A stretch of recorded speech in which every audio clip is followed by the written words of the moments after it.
You ever scroll for hours trying to find your next manga, manhwa or manhua fix and end up reading the same 5 series? Yeah, I've been there, but don't worry, I got you. Here is a recommendation that'll blow your mind and break your heart or just straight up take over your free time. So, let's get into it.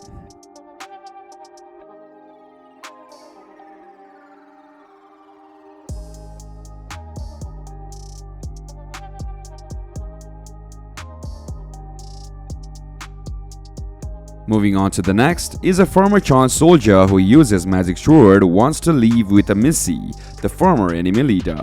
If you want to get past the novel-length title, this is actually a pretty chill road trip manga. A former child soldier who looks ambiguously gendered for some reason teams up with his ex-enemy, a busty demon officer, to figure out life after getting fired from their respective jobs.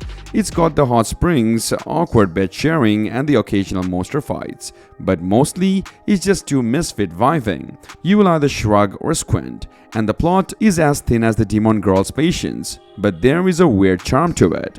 If you like low-stakes adventures with a side of will they or won't they tension, they probably will. Give it a shot, just maybe bookmark the title so you don't have to type it again.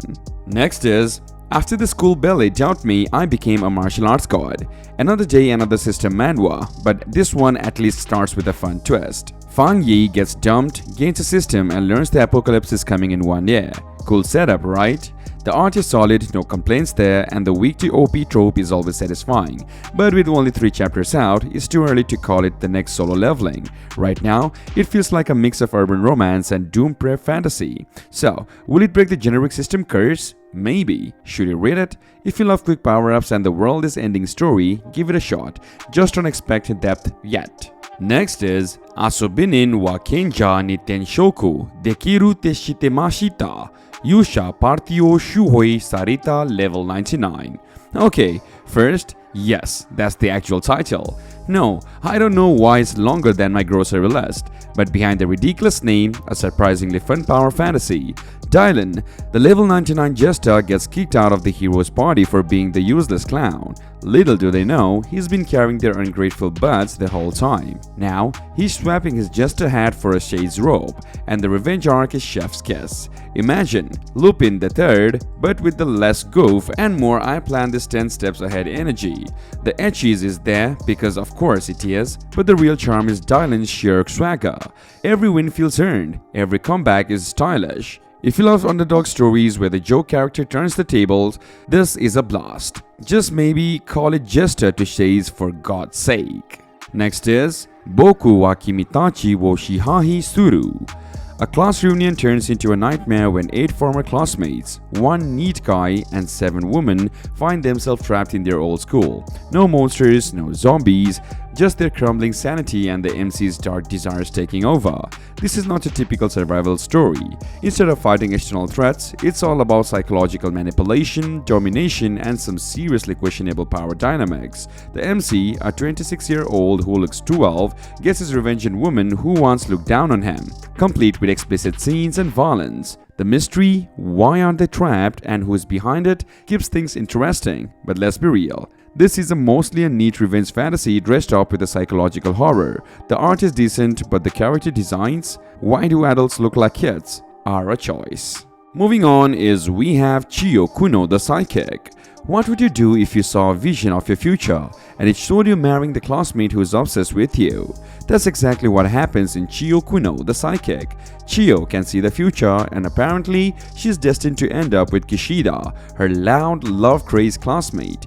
Every day she's dodging his flirty chaos and visions of him proposing, cuddling, or just being straight up bold. But here is the twist. As much as she denies it, her feelings are changing. The art is adorable, the pacing is smooth. If you love awkward romance, wholesome comedy, and slow burn love with a supernatural twist, this one is an easy favorite. Trust me, it's the kind of manga that makes your heart smile. Moving on is we have Dao is Nameless. Okay, so this manhwa starts with a dude who is supposed to be some badass ghost hunter, right?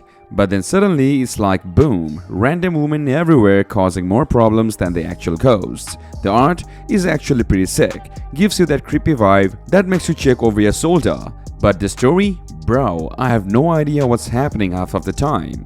1 second it's horror, next it's comedy, then it's harem nonsense. Like 3 different writers took turns slapping their drafts together.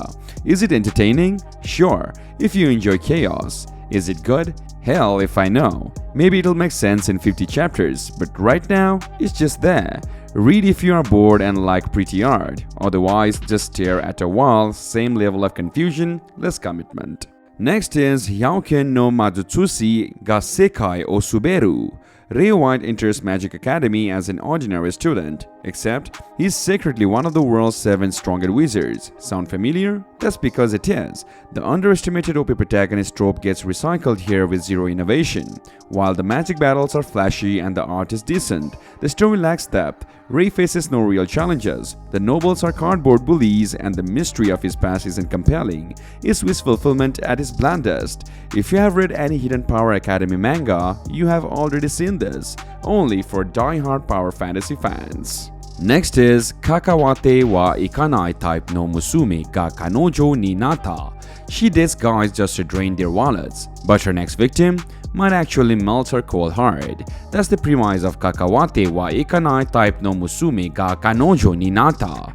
Miyu is a full-on gold digger, fake-loving, finessing dudes and then dipping. But when she meets Yuki, the nicest guy alive, something weird happens. She can't pull the trigger. Sounds spicy, right? Yeah, until you realize each chapter is like 3 panels long and the plot moves absolutely nowhere. No build-up, no romance, no stakes, just rinse and repeat with different facial expressions. It's got a fun setup, but no follow-through. If you want toxic romance, read Ashwes.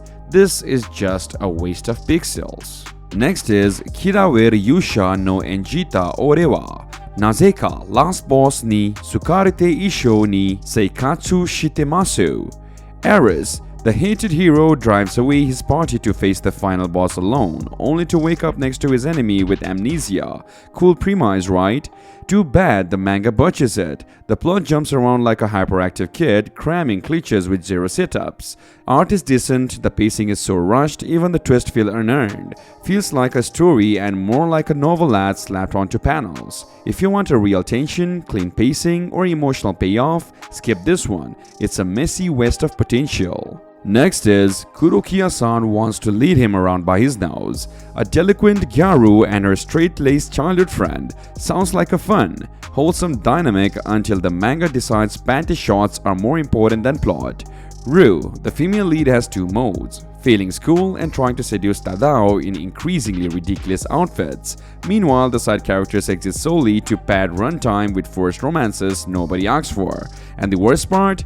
There is a decent story buried under all the sleaze. Rue's struggle with self-worth and Tadao's genuine care for her could have made a great coming-of-age romance. Instead, we get a parade of male gaze cliches that even the pure tag can't salvage. Read if you enjoy cringe, otherwise skip and rewatch Taradora instead.